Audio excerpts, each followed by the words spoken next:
Hello, greetings fellow stationeers, and welcome back to Mimas.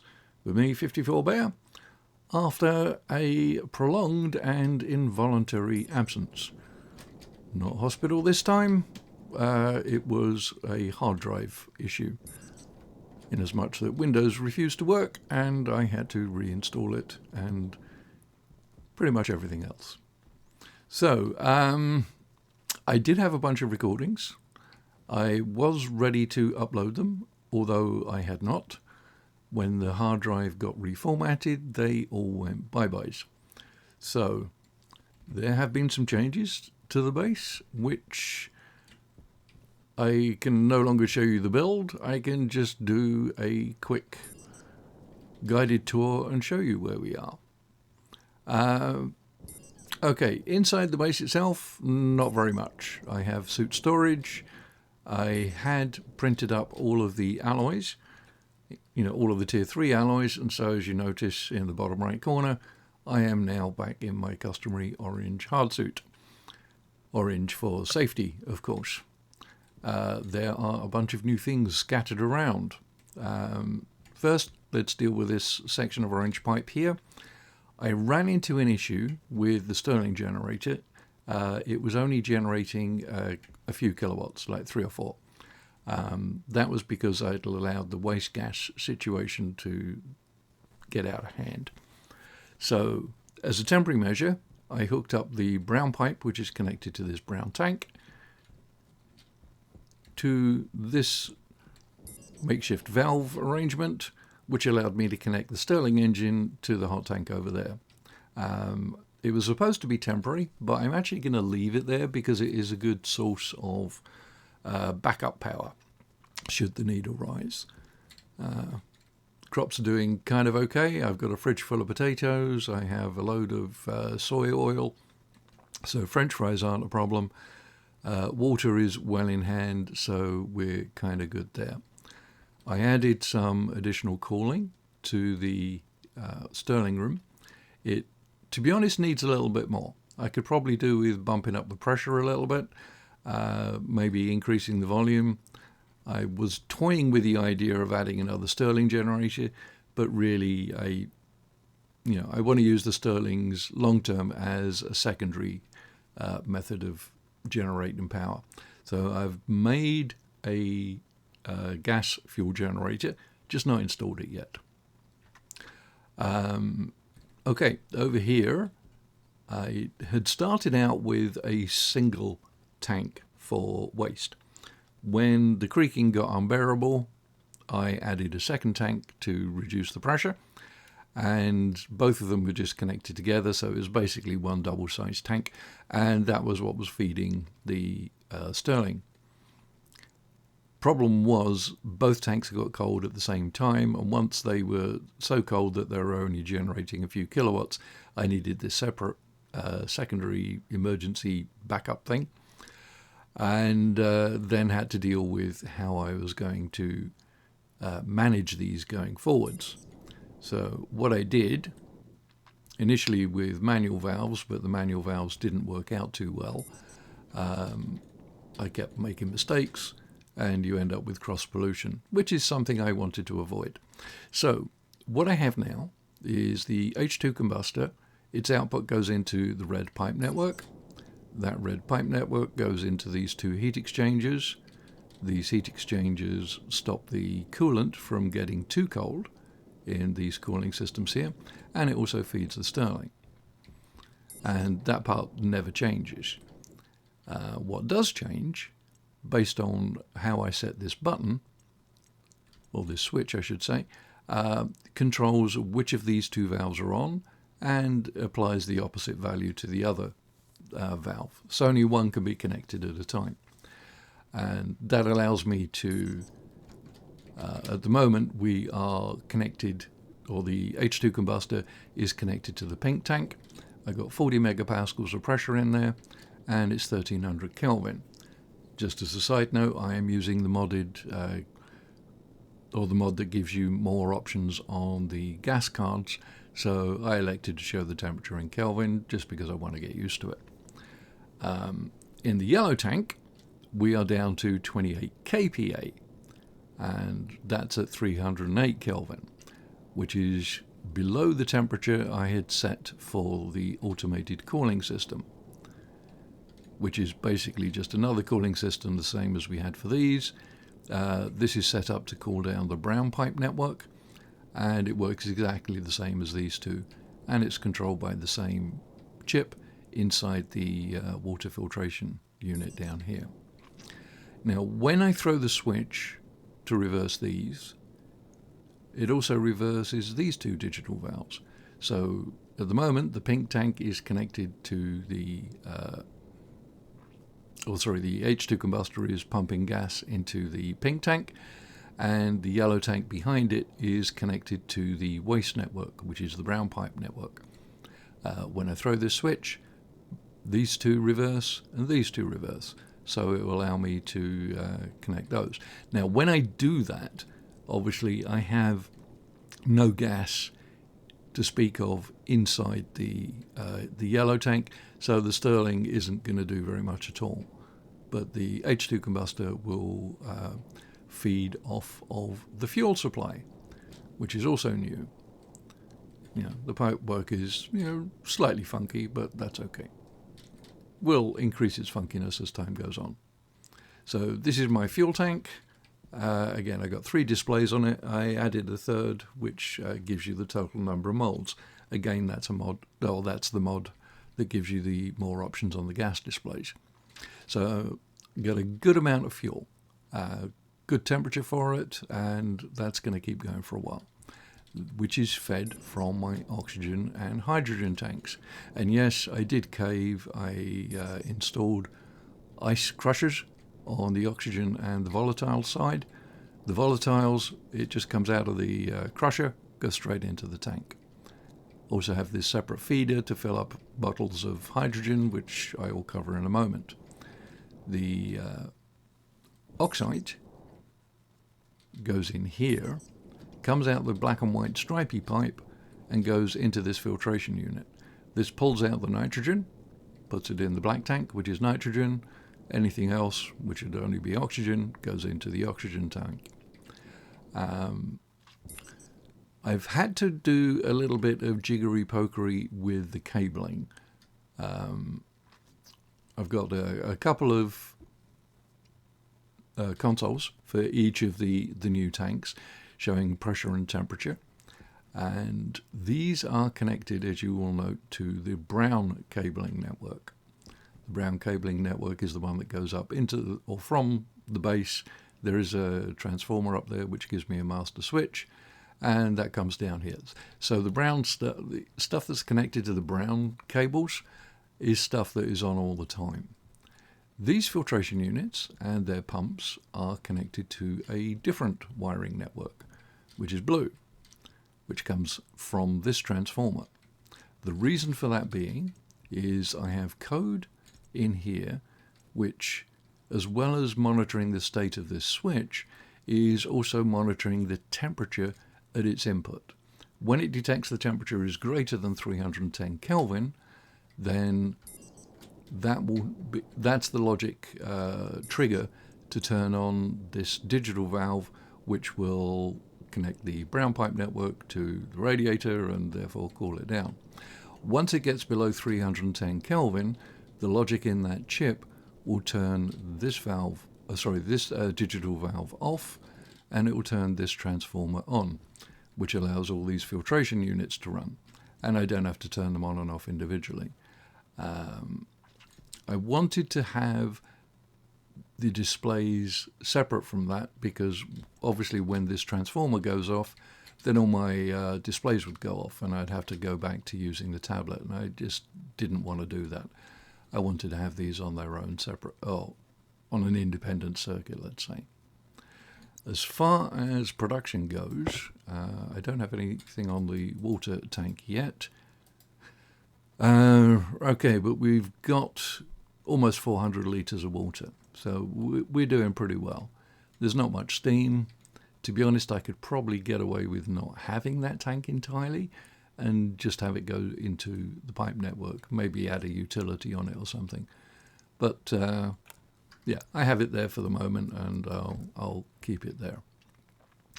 You may have noticed this strange looking thing. This is another mod I've only just downloaded, which cleans filters. And it cleans them thusly. You drop it in, it gives it a scientific jiggle, and when it's finished its jiggling, it spits it out, and you have 100% filter. So you don't have to print filters as often. Is it cheaty? Yeah, kind of, sort of. But ask me if I care. Plus, I think it kind of looks cute. So I put that down here because this is where most of my filters live. And with the hard suit, you get 4 slots for filters anyway. So you're golden that way. As for this hydrogen filler, let me run over here and place it where it lives. We'll swap it in there. We'll put this one back and fill it up again. This is just a temporary measure. The reason for this is I had a lot of gas, a lot of cool gas, which was oxygen and nitrous oxide in this tank, and I didn't want to keep it there. What I thought I would do is I would put in this filtration system, which takes input from the blue tank, spits out either oxygen or nitrous oxide, and puts it in the hot tank. Reason being, it allows me to add more fuel, if you like, and using the volatiles from that tank there, I can put it in here and burn off the oxygen and the nitrous. I've got a lot more to go. I don't really want to put any more in because I'm sure once I get in the base, this is going to be creaking up a storm. It seems anything, I don't know what the actual trigger is, but it seems to be about 45. I've also added a similar cooling system, similar to the ones we have over there, in as much that it's I guess you call it a closed loop system. The coolant is oxygen. I have this digital valve which will stop the coolant from getting too cold. That's controlled by a chip in this one that uses exactly the same code as I have in the one over here, but here it's obviously looking at just this warming valve. I have another valve back here. It's digital, but there is no control on it. This allows me to, just say, all right, I want to cool down the hot gas. Want to cool down the cold gas and get it even cooler. You need a lot of coal gas if you are going to be making things like wasp alloy, which require a high volume of low temperature gas. So this should be kind of in the ballpark. I think 800 Kelvin is a little over what wasp alloy needs. But the idea being, if you're using pre-smelted pre-degassed ores, then you won't be changing the temperature or the pressure when they go in. Of course, when you throw in some steel, then it will cool it down. So a little too hot or a little too cold is probably preferable because I can always add some hot gas. There's no logic in this furnace at all. It's entirely manual. So you have to get a little bit creative with knowing which button to push and which dial to turn and so forth. But it works out reasonably well. What I'm going to do, there's no rush for it, but I will replace this bottle filler with another pipe that connects directly to the volatile tank. And that will allow me to not have to do the running around with the bottle thing, and I can still add more when needs be. I may actually get to a point where I'll start filtering out some of the gases in here, or at least ejecting some of them, and putting them back over into one of the hot tanks over there, just so that I get the I can get the benefit from it. Like at the moment, I don't really want to add any more volatiles because the pressure is going to get too high. So what I'll probably do is filter out the oxygen, because that I can use. The nitrous oxide really has no other purpose other than heating up this tank. So what I will probably do is filter out the hot oxygen, have that go into this red pipe network, and there that will get put into either tank, and once it's cooled down enough, then it can be filtered out into the regular way of doing things. Okay, I've added a few lockers because I did a lot of mining. Obviously, when I got the advanced alloys done, I got the hard suit, I did the sensor lenses and all of that. So, and what I'm doing here, or what's in progress, is I'm putting in another regular furnace, and this one will be used to degas. So it will primarily be using gases out of the cold tank, which is why I put it on this side. And also it's easier to build out in this direction than it is across here. I didn't want to constrain that too much. Initially I was going to put it here, but then I thought with the hydrogen or the volatile processing that I was adding, I would do that there. And finally I have a pollutant filter. It pulls the pollutants out of the brown pipe network, the waste network, and just puts them into this manifold. This manifold allows me to select where they're going to go. So at the moment they're going into the cold tank.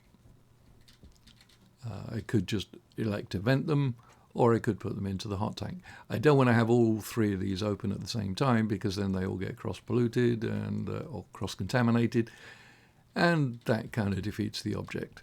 And there isn't really room to have three digital valves. Plus, it's not really something that needs to be automated. It's,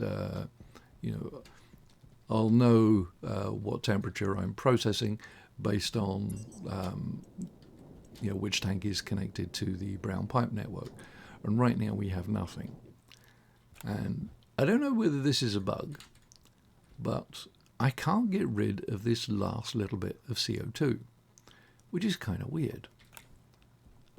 I'm not certain really what the issue is, but it's obviously connected through through the yellow digital valve. It's connected to the brown pipe network. I have a CO2 filter. Both of them are going okay. The volume pump is pumping, and it says it's processing 4 moles. But when I look inside the carbon dioxide tank, and if I use the device configuration one and scroll down, you can see the total moles count is actually decreasing. And it shouldn't be doing that. And I really don't know why. So what I thought I was going to try is, let's see, I need the drill. Pop that out. And I need some pipe. And just put a pipe on it and see if that makes any difference. I'd tried playing around with the settings and it hadn't actually done anything. All right, so now it's going up again. So, yeah, somehow that volume pump stops the CO2 from coming out. It hasn't done the same thing for any of the other ones. I know there was more CO2, but I would have thought that they would have all had the same problem because they're wired up and plumbed in the same way. So it's going very slowly. I could speed it up. Oh, let's see, my pipes are just all over the place, aren't they?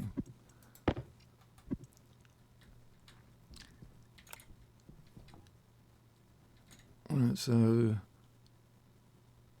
yeah, the pressure is very gradually going down, but you see at this rate it's going to take forever. But there isn't that much there anyway. I could put a valve in which would just vent the entire brown waste pipe network, or I could do individual valves to vent each tank individually. But I probably won't do that. I'll probably just throw the switch and have the Stirling and just start feeding into a new one. Right, so of quick demonstration how it works. Oh, sorry, I should mention that there's this additional lever as well. So that isn't an override for the cooling. So right now, if I throw this switch, what will happen is these two digital valves will reverse and these two will reverse. And because the code in here is going to detect that the temperature is above 310, it's going to shut off all the filtration and it's going to turn on this valve and start cooling it. If I want to keep the gas hot, I just pull that. So now when I throw the switch, you'll see all of the filtration has gone off. And I throw this switch, filtration is still off and the cooling system is still off. So now the H2 combustor is filling up the yellow tank and the pressure is going up. Good temperature as well. Obviously it's going to get slowed as and when the Stirling kicks in to generate more power, but it should work. It could be automated. Give it a pressure threshold, or a temperature threshold below which it will automatically switch over. But that's a little bit more automation than I wanted to put on it. And I have these lights here just so it's another indicator that shows me which tank is connected where, or which tank is connected to the combustor. The inference being the other one is connected to the brown pipe network. Now, I really don't need any more CO2 or nitrogen. I have quite a lot in the starting tank that I set up here, which was this arrangement here was cooling down the waste gas, it was filtering out the CO2 and nitrogen and then cooling it down, allowing me to bring it into the base. But I have a lot in there right now.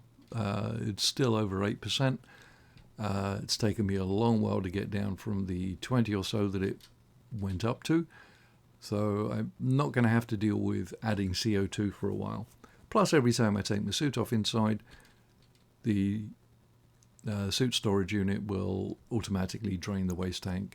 And because I only have a pipe cowl on the waste output, it just puts it straight into the atmosphere of the base. And that seems to be working okay. Power critical.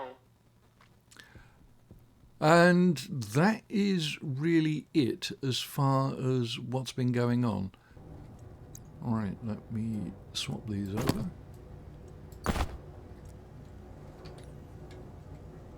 Yeah, I don't know if the sound comes through on YouTube, but I have I can hear the creaking, and that's creaking from the furnace. At least I assume it's the furnace because that's the one that's the greatest pressure. Oh, another mod I've downloaded and am playing with, these large consoles. You can make big consoles, 2x2 or 3x3.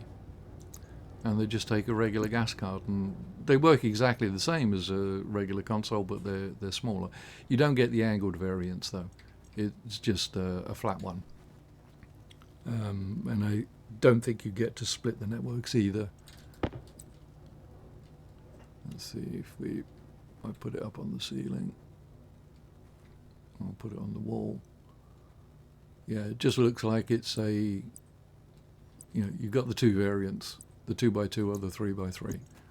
But I thought it might be fun to play with. So we're doing okay. I have a bunch of kind of superfluous large batteries now because, again, with the advanced alloys, I was able to make some nuclear batteries. I should actually put them in the suit and mining drill and stuff. I just literally haven't got to it.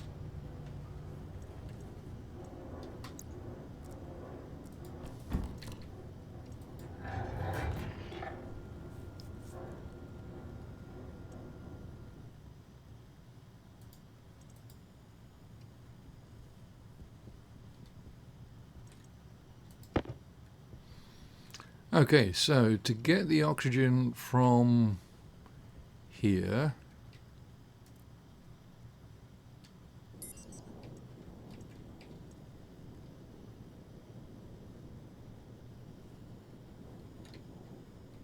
Now,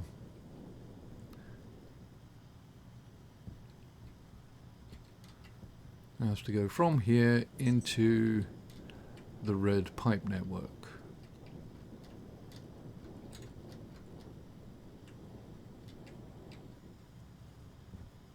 How can I make it look really, really stupid?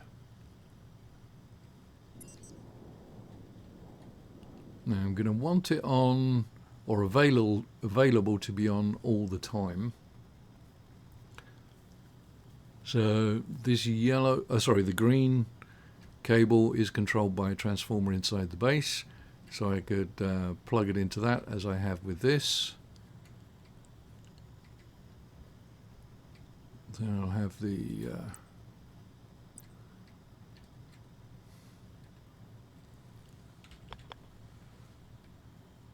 could have it like this.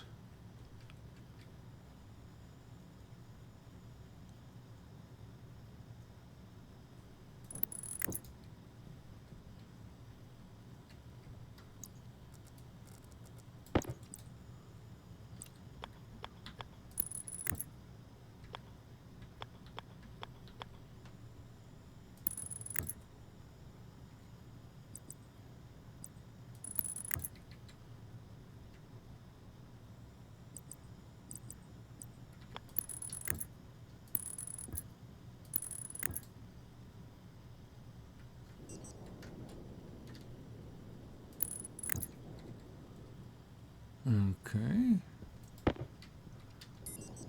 I think we can make this look suitably silly.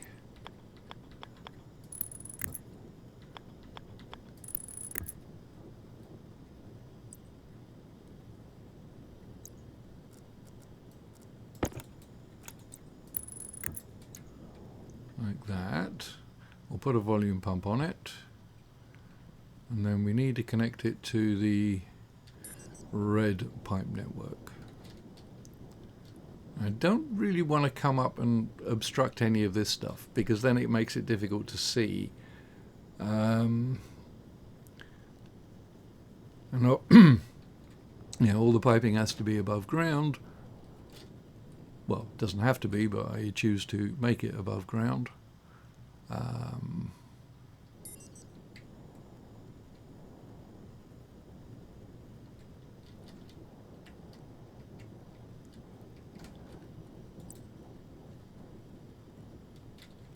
And I was tempted to redo this anyway. Well, maybe not. Maybe we'll leave it as is. Right, so I think we'll go up a couple and then take it over.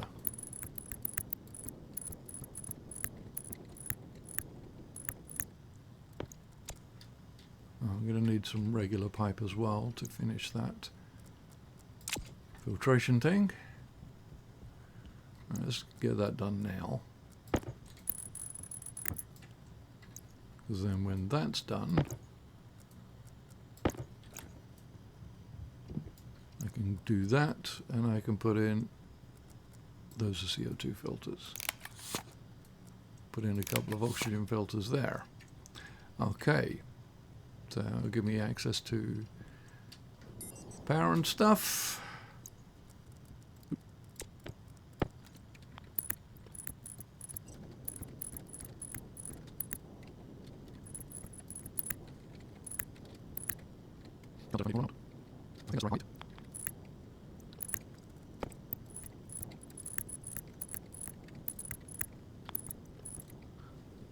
Okay, so with that one, where it comes here, I will remove that one temporarily, because I'm going to paint, whoops, I'm going to paint this red. Actually, I'll paint it white, and I will alternate it. Whoa!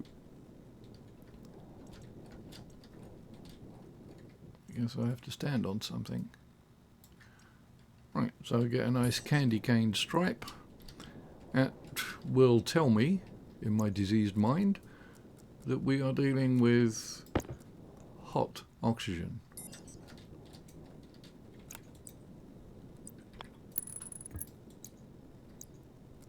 So make that one red, make that one white. Okay, so we have a little bit of needless funkiness, but it will serve a purpose. Now I do have some volume pumps laying around before I lose my tools.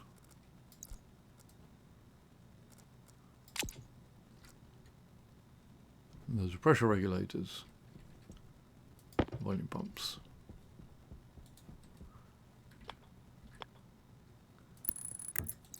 Okay, lobbeth that.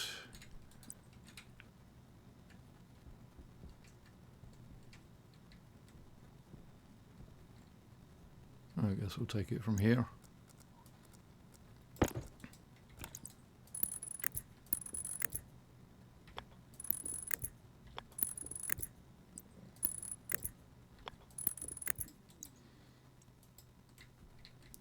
Five should be an okay setting for it. And for the moment, I only want this connected to power. I don't think I'm going to want to control it logically. Right. So that should be pulling oxygen out of there. That oxygen will be very hot. And it will be combining with stuff in the yellow tank. Oh, there we go. Yeah, so you see the oxygen count going up. That's going to burn off any volatiles that are in there, and anything that's left will get, well, it will get cooled via the Stirling, but it will also afterwards get filtered by the filtration system. So what I can probably do now is turn on the heating. There's really no reason for me to be holding on to that much hot gas. I've got a fairly good quantity of much hotter gas anyway, so when I throw this switch, the cooling should go on, which it does. It's always such a relief when you're doing a recording for YouTube and something actually works when you say it will work. Doesn't happen to me very often. But yeah, I did a little tutorial video which I put in my Stationeers Quickies playlist, which shows how to install Bepinex and Stationeer mods. There are some mods on the workshop that require just Bepinex. There are some that require both. There are none that require Stationeers mods without Bepinex, because Stationeers mods needs Bepinex in order to work. So if you're interested, that's available on the Stationeers Quickie playlist. Yeah, hope you found it useful. In the meantime, thanks for watching. Like, share, subscribe, all that good stuff. And I'll see you in the next one. 54 Bear out.